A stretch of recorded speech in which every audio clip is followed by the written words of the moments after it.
পালা চলছে। 5টা ডিম দিয়ে দিয়েছি। এখন হবে পাস্তা, চিকেন এগ পাস্তা ঘরোয়া স্টাইলে। নদী বাইয়ে দিয়েছি। ডিম দিতে ভালোবাসো, কমেন্ট করে পড়ো। আর ডিম ভাজা কমপ্লিট হয়ে গেল।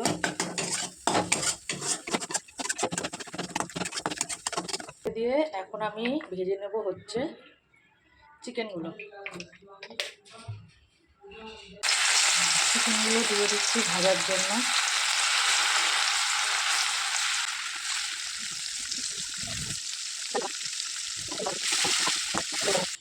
চিকেনগুলো ম্যারিনেট করে রাখা আছে। এইবার আমি এটাকে চালের গুঁড়োর মধ্যে কোট করে দেবো। আর চালের গুঁড়োর মধ্যে আমি এটা কালো কালো দিয়েছি গোলমরিচ, লঙ্কার গুঁড়ো। এতে কী হবে, খেতে মচমচে হবে। করে সব দিয়ে দিলাম চিকেনগুলোকে। চিকেনগুলোকে আমি উল্টে নিচ্ছি। আজকে কালো কালো হয়েছে কারণ সয়া সস দিয়েছি বললে আজকে একটা কালো কালো হয়েছে। চলো, গরমে খাবে বলছে দিয়ে দিই। এই গরমে চিকেন পকোড়া খাবে, চিকেন পকোড়া দিয়ে দিলাম। ছোটো পকোড়াগুলো খাবি, এগুলো খাবি না? এই কুচোগুলো ভাজলাম না, কুচোগুলোও খাবে। এটা হচ্ছে মিনি পকোড়া। ঠিক আছে, পাস্তা খাবে কিনা, পকোড়া খেয়েই পেট ভরিয়ে দেবে। গরমে দেখেছেন কি অবস্থা হয়েছে। চুল বাঁধবে না, চুল বাঁধতে চায় না, কি জানি কেন ও চুল বাঁধতে চায় না। খোপা করবি? ও বড় হয়ে গেছে, খোপা করবে।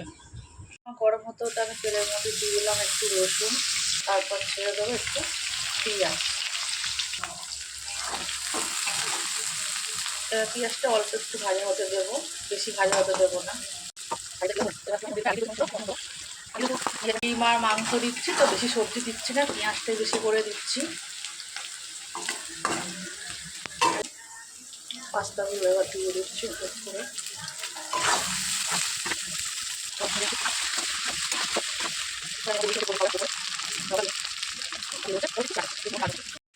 এবার আমি ভালো করে নাড়িয়ে নেব। নাড়িয়ে নেওয়ার পর এবার এক এক করে দিয়ে দেবো হচ্ছে ডিম।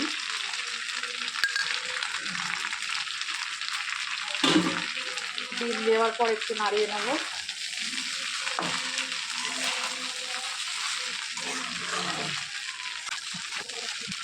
দেবো হচ্ছে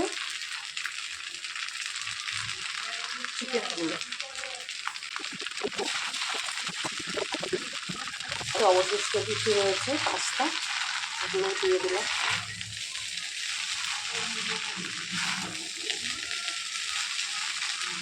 ডিমটা চলো নাড়িয়ে নিয়ে মিশিয়ে নিয়ে তোমাদের কাছে আসছে কি।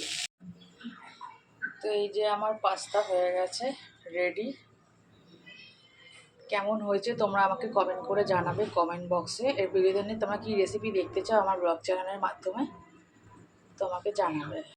গরমে খারাপ অবস্থা, তা বলে কি খাওয়া দাওয়া করবো না? খাওয়া দাওয়া করবো একটু লাইট, আর একটু ডিপ হয়ে গেল। রাতে এটা খেয়েই ঘুমিয়ে পড়বো, আর কোনো খাওয়া দাওয়া নেই। এটাই আমাদের ডিনার হবে।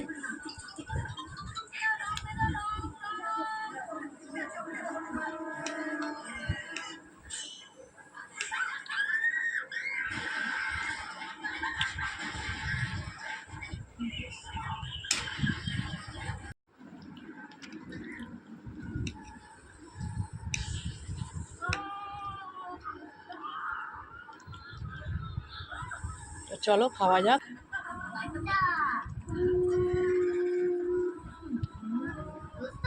ভালো হয়েছে।